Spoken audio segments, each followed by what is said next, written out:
Hostin never stops ripping on the cops. As a mother of black children, I know that black boys are not given the presumption of... Sunny Host believes she stood on firmer moral ground. She openly shared a story about taking her child to the police because they lived in a mostly white neighborhood, and she feared he might be targeted while training for the Junior Olympics. The studio crowd responded with loud applause. Her co-hosts echoed their agreement, reinforcing the moment. Online reactions initially worked in her favor, but the tone shifted fast once Tyrus and Greg Gutfeld came across the clip, and that single video flipped the entire narrative. There was no polite pushback. The story was torn apart. Holding nothing back, Tyrus labeled the narrative misleading and driven by a sense of manufactured victimhood. Almost immediately, online reactions erupted everywhere. Tonight, I'll break down Sunny's claims, explain why her version of events soon came under scrutiny, and show how Tyrus shifted the focus to a far broader concern. Powerful, well-connected, left-leaning figures enjoying comfort and privilege while presenting themselves as oppressed. As the backlash grew louder, Sunny's defenders only deepened the problem. A longtime co-host of The View and a former federal prosecutor, Sunny has built a public image around speaking for those without power, calling out unfairness, and stressing national responsibility. Yet when her claims were examined more carefully, a different picture emerged, one where comfort and status were presented as hardship. The clash started during a discussion of The Perfect Neighbor, a Netflix documentary that looks into the 2023 death of G. Owens. It was in that moment that the cracks in Sunny's story first became impossible to ignore. During a troubling incident involving claims of harassment and racist remarks aimed at her children, a black woman in Florida was shot by a white neighbor. It was a tragic and serious situation that deserved careful reflection.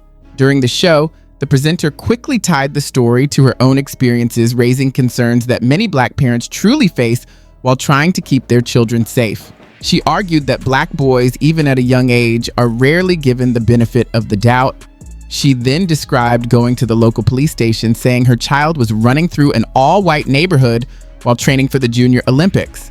According to her, she felt the need to tell officers, "This is my son. Please don't bother him. Don't stop him." The message behind her words was clear. She believed her child needed protection from possible hostility, whether from neighbors or from authorities themselves. When she shared this story online, praise poured in quickly. Many applauded her for speaking out, but before long, doubts began to surface. One detail in particular stood out to me. She never said that the police had actually confronted or harassed her son in the first place. And I know that black boys are not given the presumption of innocence and the presumption of youth. I have had to be in the position where I have gone to my local police department because I know my son is going to be training for the Junior Olympics, running around the neighborhood in an all-white neighborhood, and I have brought him to the police and said, "He belongs to me. This is my son." What she left out mattered most. Even though neighbors contacted the police, her child was never stopped, questioned, frightened, or even spoken to. In reality, nothing happened at all. The entire story rested on prevention, not on an actual incident. She acted out of worry that something might occur. That alone is not proof of racism. Context matters, but speculation is not the same as fact. Sunny Host lives in a wealthy, low-crime area filled with high-end homes. A child training for the Junior Olympics would more likely appear focused and hardworking, not suspicious. It strains belief that in one of the safest neighborhoods around, her athletic son could be mistaken for a criminal in broad daylight. So what was really going on? Tyrus and Greg Gutfeld took the story seriously and then broke it apart piece by piece. Gutfeld called it fabricated, arguing that she used her platform to frame a secure, affluent community as a center of racial targeting. He was blunt and to the point. If your child is an elite athlete and you live in a neighborhood most Americans can't afford, that reflects privilege, not injustice. Presenting it otherwise, he said, downplays the real struggles faced by people who encounter genuine hardship every day. Tyrus went further. He argued that figures like Host use race both as a weapon and as protection, attacking critics while shielding themselves from accountability. In his view, the story had little to do with child safety. Instead, it was meant to display victimhood to a sympathetic audience. He warned that this kind of framing causes real harm. Safe, wealthy environments start being treated like racial crises, while serious injustices become harder to recognize and address. He also pointed to the class divide. The host lives a life of luxury. Her son is surrounded by homes far more expensive than what most families could ever dream of owning, walking along calm, tree-lined streets rather than dangerous ones. Critics argue that she never intended to confront the gap between the story she told and the reality behind it.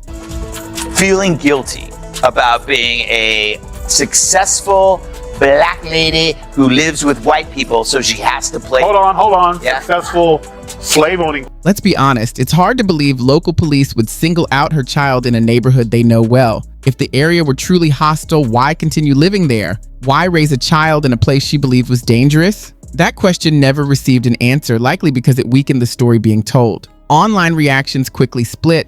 Supporters argued that even if nothing happened, her fears were still valid. Others said that misses the point. Imagined harm is not the same as real danger. No one stopped her son. No one questioned him. No one interfered. There was no confrontation at all. The entire account rested on what could have happened, not on what actually did. That suggests assumption, not discrimination. Tyrus pointed this out clearly. He argued that the moment was more about performance than advocacy. In his view, playing the victim has become a tactic used by wealthy elites to stay relevant. When safe, privileged situations are presented as racial crises, real cases of injustice fade into the background. The facts are simple. She lives a very comfortable life. Her child enjoys opportunities most kids never get. Framing that reality as hardship helps no one. It twists the truth and clouds real issues. That's why this story mattered. It wasn't about race. It was about how facts were set aside to protect a narrative. So, were you here when Sunny came in with her son? Yeah. And they'll find out it never happened. It never happened, and you're right. But she's inferring that they are reflexively racist. Right. Yeah, I don't know where she lives. The View tapes in New York. Context, facts, and basic logic were ignored when a child simply playing safely in a quiet neighborhood was used as evidence of institutional racism. Even worse, it encourages others to follow the same approach, and anyone who questions it risks being labeled racist. That pattern, however, was interrupted by Tyrus. He challenged the narrative, demanded proof, and exposed its weaknesses. Her supporters couldn't dismiss him as just a conservative because he's black. Instead, they called him a sellout or a traitor, yet no one could explain why her claims should be accepted without evidence or why conjecture alone should shape a public story. With Gutfeld's support, Tyrus highlighted several critical points. Her neighborhood experiences very little crime, and the local police are cautious but not hostile toward residents. He also noted the strangeness of a former federal prosecutor, someone trained to value evidence, making such claims without any factual support. Tyrus connected this to a broader issue. While ordinary people face real problems, wealthy liberal elites often cast themselves as victims. The clip spread rapidly across YouTube, Rumble, and social media. Liberals reacted with outrage, conservatives applauded, and many moderates quietly agreed. The takeaway was clear. Don't claim harm where none exists.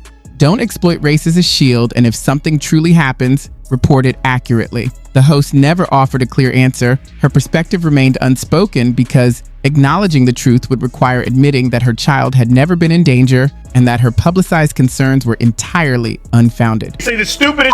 This is like people who name drop someone like, yo, I was in the room with Enrico Palazzi and I taught him how to sing, and they just say, Yeah. they say cops.